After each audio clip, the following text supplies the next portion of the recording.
말씀을 좀 나눠주실게요. 가까이 가. 저는 오늘 그 이승만 대통령하고 박정희 대통령 묘역은 처음 참배를 했거든요. 그 참배하면서 분단 시대를 좀 마감한다는 의미를 좀 갖는 게 좋겠다 이런 뜻으로 한 거예요. 인사 말씀 때 하셨던 일이 좀 그랬습니다. 공개 최고위원회 시작에 앞서 신임 지도부께서 국민들께 인사하는 시간을 갖도록 해도 되겠죠? 네, 그러면 인사하는 시간을 갖도록 하겠습니다. 대표님과 최고위원님들께서 자리에 일어나 주시기 바랍니다. 가운데 좀 모이셔가지고 손을 꽉 맞춰 주시기 바랍니다. 제가 구호를 외치면 인사해 주시기 바랍니다. 자, 일하는 민주당, 유능한 민주당, 강한 민주당으로 거듭나겠습니다. 국민들께 인사. 네. 더불어민주당 신임 지도부는 원팀 정신으로 오늘 국민과의 약속을 끝까지 지키겠습니다. 자, 자리에 감사하겠습니다.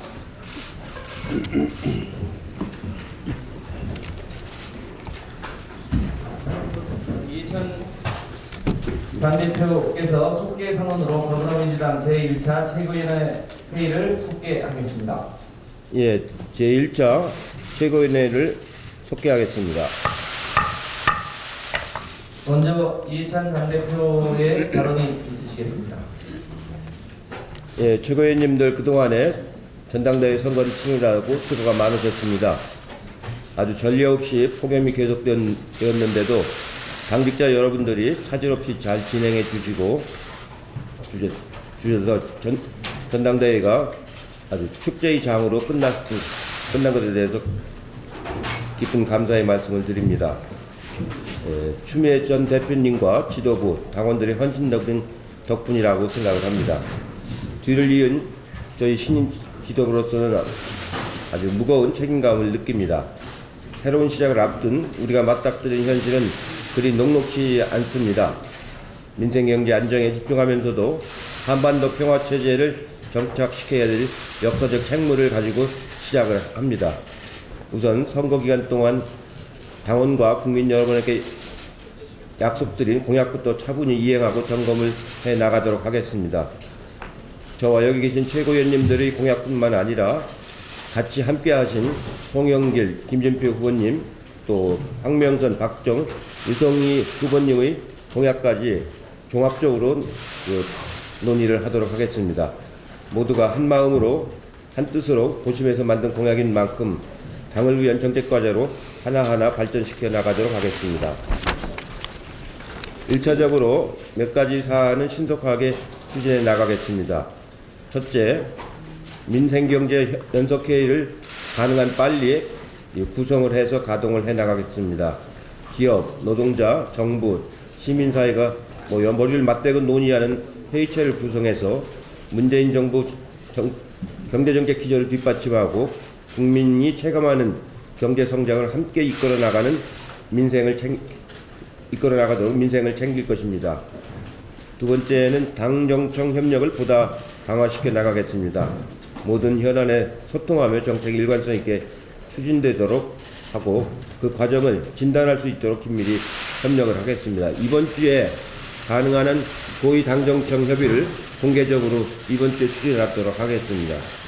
셋째, 일하는 게 국민을 위한 국회로 나가기 위해 주저의 형식이 없는 여야 5당 대표회의를 제안을 드립니다.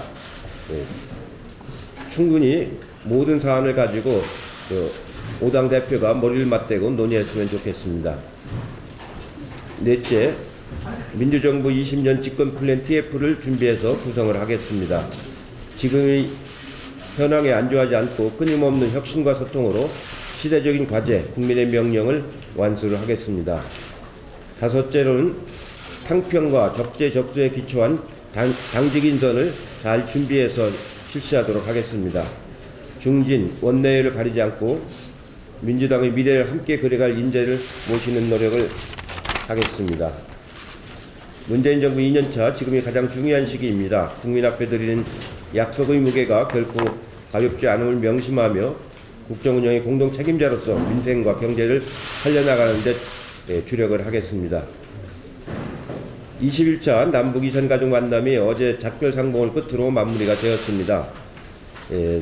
남과 북의 이산 가족들은 또다시 기약 없는 이별을 하게 되었는데 언제 또다시 만날지 안타깝기 짝이 없습니다. 그나마 올해 안에 남북 이산 가족 행사를 한 번 더 하기로 협의한 것이 조금은 위로가 됩니다마는 이산 가족에게는 하루하루가 너무나 소중한 시간들로 고령자가 많았던 이번 행사를 계기로 다시 상봉의 필요성이 더 절실해졌습니다. 향후 종전선언이 이루어지면 가장 먼저 이산가족 상봉을 상시화하도록 해야 할 것 같습니다. 이산가족 상봉에 대해서는 모든 것을 열린 자세로 임해줄 것을 기대합니다. 더불어 민주당은 이산가족 여러분이 언제든지 맘만 먹으면 헤어진 가족들과 상봉할 수 있는 날이 오기를 기대를 하고 있습니다. 마지막으로 오늘 전두환 씨가 알츠하이머 핑계로 법원에서 진행되는 5.18 관련 첫 공판에 불출석하겠다고 밝혔습니다. 회고록에서 5.18 민주화운동 당시 헬기 사격을 목격했다는 고 조비오 신부를 비난한 혐의로 기소되어 있습니다. 자신이 권력을 잡기 위해 공수부대를 광주로 보내 잔인한 학살을 저지르는데 절대 용서할 수 없는 죄를 우리는 기억하고 있습니다. 오늘 법정에 출석해서 자신의 잘못을 인정하고 사과를 해도 용서받지 못할 것 같은데 법원에 불출석까지 한다는 것은 참 어이없는 일입니다. 정의로운 대한민국이라면 반드시 전두환을 법정에 세워 준엄한 법의 심판을 받도록 해야 할 것입니다. 이상입니다. 다음은 홍영표 원내대표의 발언이겠습니다. 오늘 우리 당이 새 지도부와 함께 새로운 출발을 합니다. 이해찬 대표님 당선을 진심으로 축하드립니다. 최고위원으로 당선되신 박주민, 박광훈, 서른, 김혜영, 남인순 최고위원님들께도 축하 인사를 드립니다. 또 끝까지 선의의 경쟁을 해주신 김진표, 송영길 의원님과 최고위원 후보 등께도 위로의 말씀을 드립니다. 집권 2년차 우리 당이 맡은 소임과 책임이 무겁습니다. 밖으로는 한반도 비핵화와 종전선언을 통해 한반도 평화체제를 공고히 다지는 노력의 결실을 거둬야 합니다. 안으로는 우리 경제의 체질을 개선하고 경제와 민생에 온기를 불어넣는 일이 시급합니다. 이해찬 대표님께서 강한 여당을 천명하셨듯이 문재인 정부의 성공을 위해서는 우리 당이 더욱 책임감 있는 모습을 보여야 합니다. 당 지도부가 일치 단결하여 한반도 평화의 시대를 여는 평화의 정당, 민생을 살리는 유능한 경제 정당을 함께 만들어 가겠습니다. 지난 10일간 소득주도 성장에 대한 논란이 계속되어 왔습니다. 고용 통계와 가계 소득 통계를 가지고서 소득주도 성장을 폐기해야 된다는 일부의 비판이 많았습니다. 통계로 나타난 숫자만 보면 뼈아픈 성적입니다. 하지만 통계의 이면에 숨은 구조적 원인과 긍정적 효과는 외면한 채 오로지 경제정책의 실패로 몰아가는 것은 납득하기 어렵습니다. 지금 일시적으로 사정이 좋지 않다고 과거로 회귀할 수는 없습니다. 문재인 대통령께서도 강조했듯이 우리는 올바른 방향으로 나가고 있습니다. 소득주도 성장이 왜 필요한지 다시 한번 생각해야 합니다. 그 출발점은 불평등한 경제사회 구조로는 더 나은 사회가 될 수 없다는 데 있습니다. 그것이 촛불혁명에 담긴 국민의 목소리입니다. 부자는 갈수록 부자가 되고 빈자는 갈수록 가난해지는 불평등 구조가 지난 수십 년간 확대되어 왔습니다. OECD에 따르면 현재 우리나라 최하층이 중산층으로 올라서려면 5세대라는 긴 시간이 필요합니다. 150년이 지나야 중산층이 될 수 있다는 얘기입니다. 대기업 중심의 경제 구조로는 더 이상 지속 가능한 성장이 어렵다는 것도 지난 20년간 우리 모두가 체감한 현실입니다. 얼마 전 조사 결과에 따르면 지난해 자산 5조 원 이상 57개 재벌 대기업 집단의 고용 인원은 2016년보다 고작 1.8% 늘었을 뿐입니다. 대기업 중심의 경제 구조가 고용 없는 성장만 하고 있다는 이야기입니다. 소득주도 성장과 혁신 성장, 공정 경제는 바로 이 같은 문제를 해결하기 위해서 반드시 추진해야 할 정책입니다. 이제 1년 4개월이 지났을 뿐입니다. 그런데도 최저임금 인상만을 문제 삼아 모든 정책이 실패했고 경제가 파탄날 것처럼 오도하는 것은 지나칩니다. 거듭 강조하지만 소득주도 성장은 이제 본격적으로 시작하는 단계입니다. 속도가 더디다는 비판은 받아들이겠지만 성과가 없다는 비판은 번지수를 잘못 찾은 것입니다. 올 하반기와 내년 소득주도 성장과 혁신 성장의 성과를 반드시 내도록 하겠습니다. 소득주도 성장을 통해 가계소득이 기초가 되는 질 좋은 일자리를 확대하고 저소득층의 필수 생활비를 줄여나갈 것입니다. 혁신 성장을 통해 중소기업의 혁신과 생산성을 높여 대기업에 종속되지 않는 강소기업을 키워내겠습니다. 기초연금 인상, 아동수당 지급, EITC 확대, 4차 산업혁명과 연계한 제조업 혁신 등 앞으로 추진해야 할 정책 과제를 차질 없이 추진해 나가겠습니다. 8월 임시국회 종료까지 이제 나흘 남았습니다. 이제 국회가 국민들께 드린 약속을 지킬 시간이 코앞으로 다가오고 있습니다. 지난 7월 여야는 규제혁신 관련 법안과 민생경제 법안을 8월 말까지 처리하자고 합의했습니다. 여야가 그동안 민생경제 법안 TF를 통해 많은 부분에서 의견을 좁혀왔지만 아직까지 논의할 문제들이 많이 남아 있습니다. 여야 모두 논의 속도를 조금 더 높여야 합니다. 우리 당은 8월 30일 국회 본회의에서 일하는 국회, 민생을 살리는 국회가 되겠다는 약속이 지켜질 수 있도록 최선을 다하겠습니다. 이상입니다. 네, 다음 박주민 최고위원의 발언입니다. 예, 안녕하십니까. 전당대회에서 최고위원으로 당선된 서울은평구 국회의원 박주민입니다. 당이 중요한 시기에 그리고 나라가 중요한 시기에 여당의 지도부의 일원이 되었기 때문에 막대한 책임감을 느낍니다. 실제로 어제 그제 계속 가슴이 답답하고 무거웠던 그런 기억이 있습니다. 야당과의 협치를 통한 입법 성과 내기, 또 2년 후 총선 승리, 그리고 촛불 시민이 요구했던 적폐청산의 지속적인 추진 등 정말 많은 과제가 우리 앞에 놓여 있는 것 같습니다. 전당대회에서 말씀드렸다시피 문재인 정부의 성공을 위해서 소득주도 성장을 비롯한 여러 정책들에 대한 국민의 이해와 지지가 더 필요한데요. 그것을 얻어나가는 과정, 당에서 주도해야 될 것이라고 생각합니다. 저도 지도부의 일원으로서 누구보다도 열심히 그런 역할을 하겠다라는 말씀을 다시 한번 이 자리에서 드리도록 하겠습니다. 저는 묻고 듣는 그런 최고위원이 되겠습니다. 이해찬 당대표님과 홍영표 원내대표님 그리고 최고위원님들과 함께 국민과 당원에게 묻고 또 그 이야기를 듣고 또 정책으로 담는 묻고 듣고 담는 그런 지도부가 되도록 최선의 노력을 다하겠습니다. 끝으로 지금 많은 국민들께서 걱정하고 계신 사법농단 관련된 말씀을 좀 드리도록 하겠습니다. 최근에 관련된 영장 청구가 줄줄이 기각되고 있습니다. 굉장히 심각한 상황이다 라고 예의주시하고 있다는 부분을 이 자리에서 강조해서 말씀드리도록 하겠습니다. 차후에 여러 가지 노력을 통해서 사법농단 관련된 국민의 불신, 국민의 의혹들을 해소할 수 있도록 여러 가지 조치를 하겠다라는 말씀도 드리도록 하겠습니다. 이상입니다. 다음 박가원 최고위원의 발언입니다. 네, 국민과 당원께 감사드립니다. 제가 전당대회 때 전국을 다니면서 드렸던 얘기는 반드시 문재인 정부를 성공시키라는 것이었습니다. 이것은 국민의 명령과도 같았습니다. 국민의 명령과 당원의 명령을 잘 받들어서 최고위원으로서 부끄럽지 않게 언제나 어디서나 최선을 다하도록 하겠습니다.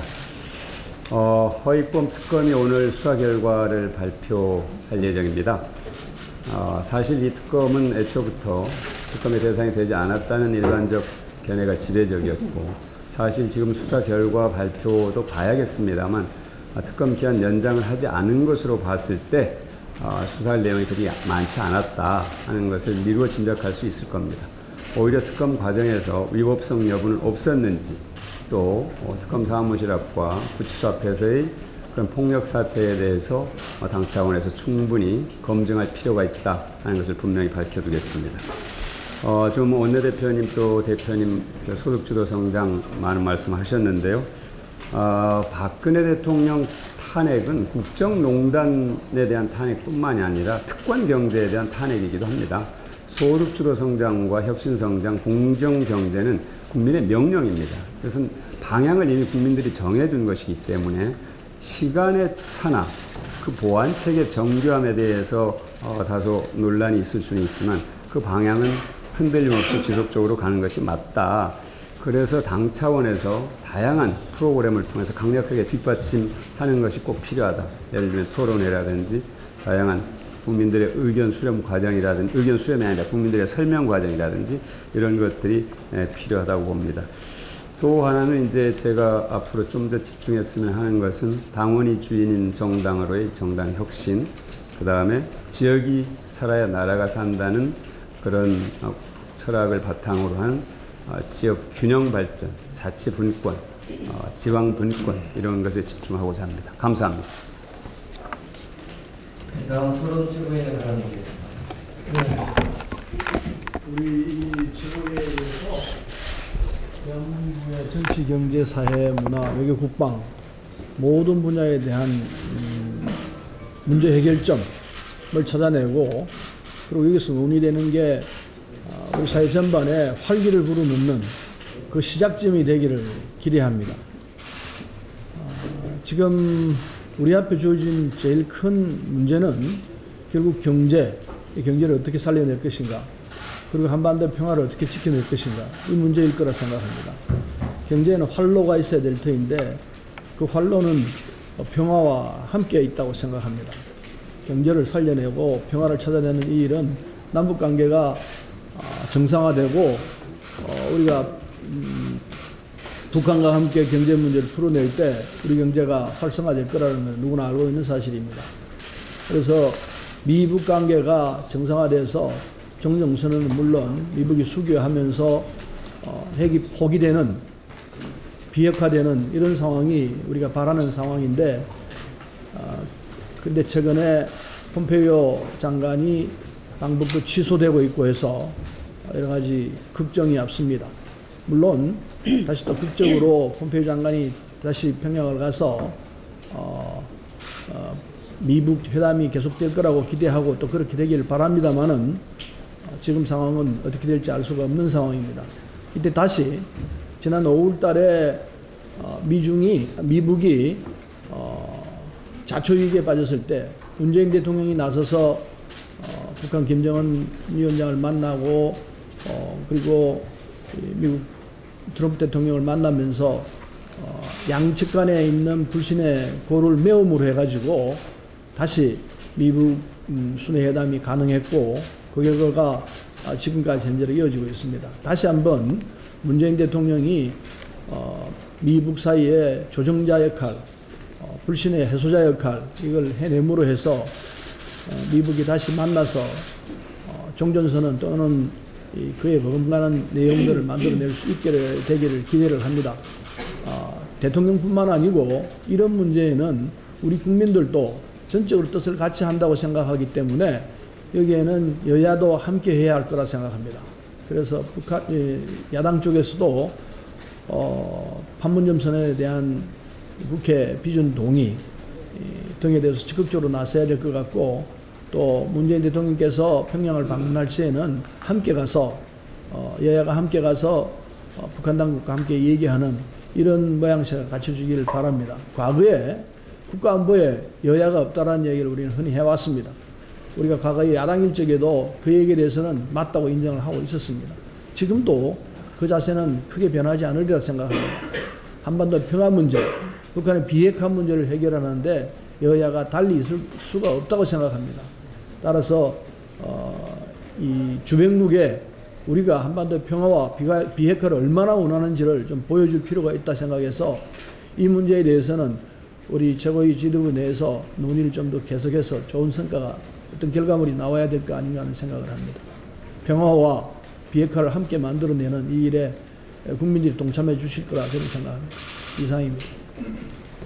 네, 다음 김혜영 최고위원의 발언입니다. 반갑습니다. 부산 연대구 출신 더불어민주당 최고위원 당선자 김혜영입니다. 우선 이렇게 최고위원으로 일할 수 있도록 도와주신 존경하는 국민 여러분과 당원 동지 여러분들께 진심으로 감사의 말씀을 드립니다. 최고위원의 한 사람으로서 민생 문제를 적극적으로 해결하도록 노력하겠습니다. 그리고 한반도의 평화 분위기를 이어나가는 최고위원이 되겠습니다. 평화가 곧 경제입니다. 우리 당내에도 평화경제위원회를 설치해 한반도 평화경제를 뒷받침하겠습니다. 더불어민주당의 세대 혁신을 준비하겠습니다. 어느 조직이든 새로운 세대가 활성화되지 못하면 그 조직의 미래는 없다고 생각합니다. 더불어민주당의 100년 정당을 위해서 우리 새로운 세대가 활동할 공간을 만들어내겠습니다. 청년들의 목소리를 대변하고 청년 문제 해결에 앞장서겠습니다. 일하는 최고위원회를 만들겠습니다. 최고위원 각자가 맡은 부분에서 실질적 성과를 내는 최고위원회를 만들겠습니다. 앞으로의 2년은 문재인 정부의 성공과 대한민국의 미래를 위해 가장 중요한 시간이 될 것입니다. 막중한 책임감을 가지고 최고위원회 임하겠습니다. 감사합니다. 다음 남인순 최고위원의 발언입니다. 네, 여러모로 부족한 남인순을 최고위원으로 선택해 주신 당원 대의원 동지 여러분 그리고 국민 여러분 정말 감사를 드립니다. 전국을 순회하면서 만난 그 당원과 대의원 동지들께서 집권 여당의 역할 좀 제대로 해달라 이런 당부 말씀이 있으셨고요. 잊지 않고 꼭 실천하도록 하겠습니다. 뿐만 아니라 그 각계각층과 지속적으로 경청, 소통하면서 당을 혁신하면서 민생을 꼼꼼하게 챙기도록 하겠습니다. 지금 무엇보다도 그 민생 위기 돌파가 시급합니다. 저는 최고위원 출마 선언할 때부터 핵심 공약으로 민생 연석회의 구성 운영해서 즉각 가동하겠다고 말씀을 드렸습니다. 우리 이해찬 당대표님께서도 민생 경제 연석회의 빨리 구성해서 노동과 고용과 이런 민생 사안들 최우선으로 챙기겠다고 말씀하셨습니다. 조속히 가동해서 민생 주체들과 대화하고 민생 위기 돌파하도록 하겠습니다. 한국당은 그 원내대표와 비상대책위원장을 비롯해서 연일 소득 주도 성장 정책을 흔들고 있습니다. 심지어 한국당 김성태 원내대표는 자신의 페이스북에 소득 주도 성장 예산으로 경제 망치고 일자리 망치는 이 불장난은 하루속히 손 풀어야 한다. 이렇게 불장난을 운운했습니다. 정말 무책임하고 어처구니 없는 발언이라고 생각을 합니다.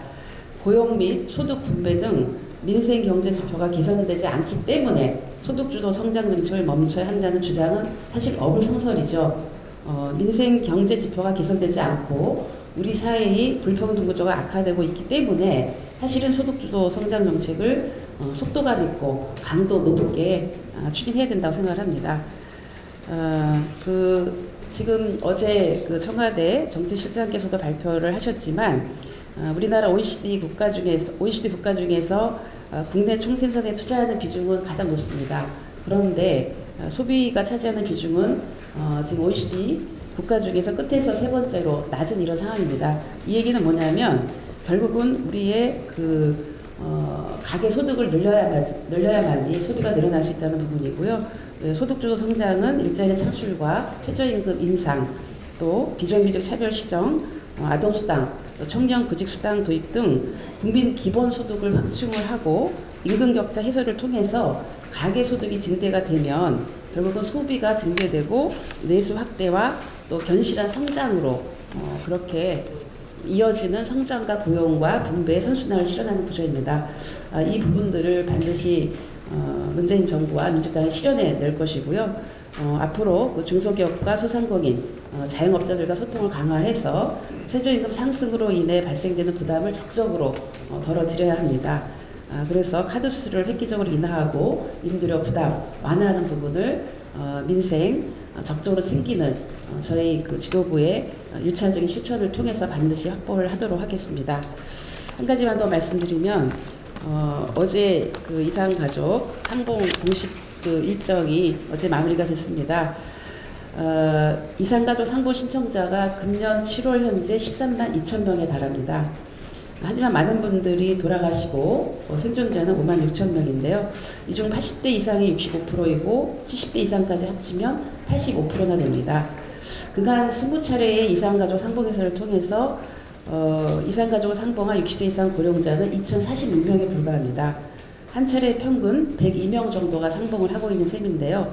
앞으로 100명 수준으로 이산가족 상봉을 한다면 560차례의 이산가족 상봉 행사를 해야만이 상봉 신청자 5만 6천 명이 다 만날 수 있는 상황입니다.